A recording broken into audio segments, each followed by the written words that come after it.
మందలించినా పిన్ని రుద్ర అనుకుంది.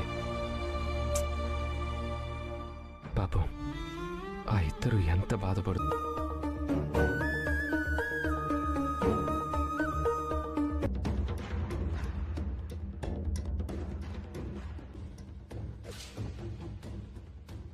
మళ్ళీ అను, ఎప్పుడను? సారీ అక్క. మళ్ళీ గిట్ల ఈ రోడ్లో కనబడినావనుకో, నీ బండి ఇనుప సామాన్లు అమ్ముకోవాలే, నీ బాడీ నువ్వెందుకు కూచి? మా అమ్మ అంత అవమానించినా ఒక్క మాట కూడా ఎదురు మాట. నువ్వు బాధపడతావు కదా, ఆ పడేదేదో నేనే పడదాం అనుకున్నా. అయినా ఇయ్యాలా? అయినా మా ఇంట్లో నీకు అవమానం చెప్పుకోవాలా బాయ్?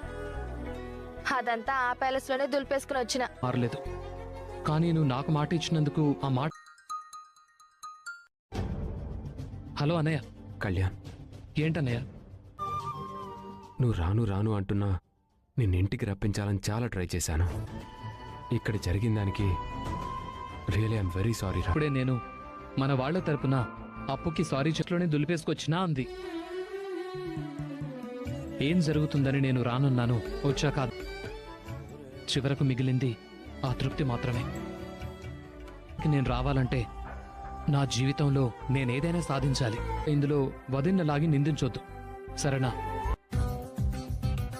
పెళ్ళైనాక నేనే మారలేదురా, కానీ నువ్వు మాత్రం బాగా మారిపోయినావు. ఏం కొట్టావు వాణ్ణి? సరే పద పద.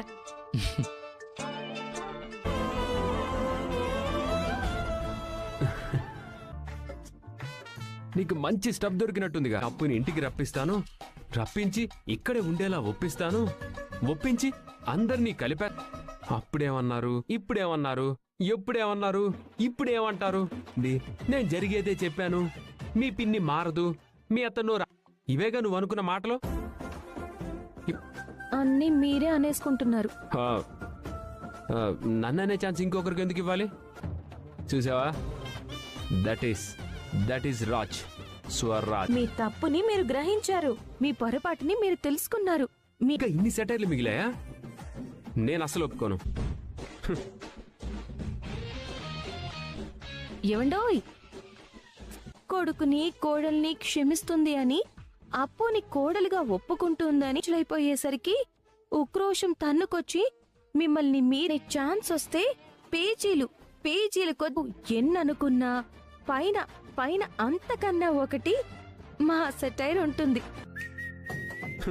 ఇదొక్కటే కాదు, ఇంకో విషయం కూడా స్పష్టంగా. అమ్మో, ఈ ఆడమేళంతో వాడేం గెలిచేవాడే. వాడి మనసు మారి రావాలనుకుంటాడు, వాడేమో జీవితంలో పోరాడి ఎలా? ఈ గొలుసు కట్టు కథకు ముగింపెప్పుడు? అప్పటి వరకు మనం కాస్త ఉంది, ఆ జీవితంలో పోరాడండి.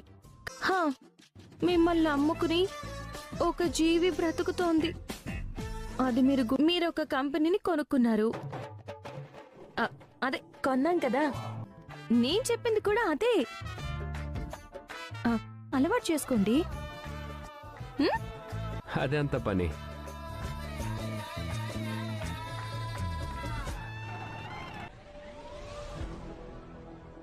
ఇన్ని రోజులకి మనకి మొదటిసారి విజయం గా ఇంట్లోకి రాకుండా చేసుకుంది. అప్పుని అంత అవమానించిన తర్వాత రాజ్ ఇక్కడున్నాడు కాబట్టి కళ్యాణ్ ఆస్తి గురించి పట్టి రోజుల వరకు ఏంటి మామ్?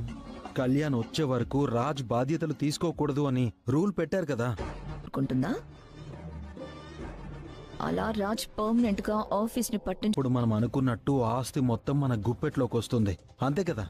చాలరా మామ్. నా చెల్లెలు ఇంటికొస్తే అవమానించి పంపించిందే కాకుండా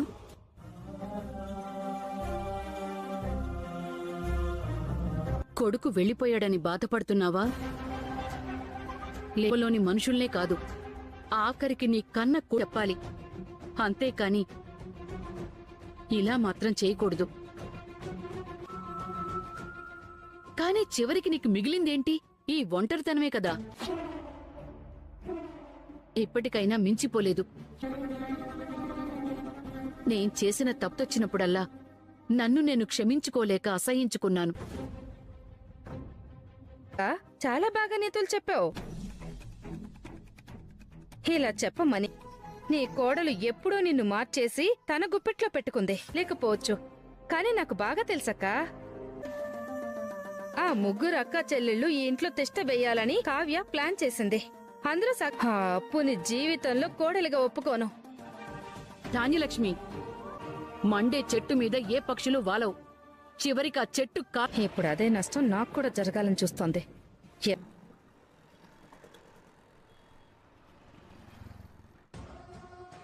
ఉన్న బెలూన్స్ ని చూసి అరే మన గదిలో బెలూన్స్ ఎవరు పెట్టారబ్బా అని ఆలోచిస్తారు. వాళ్ళు రాత్రంతా నవ్వుతూనే ఉంటారు.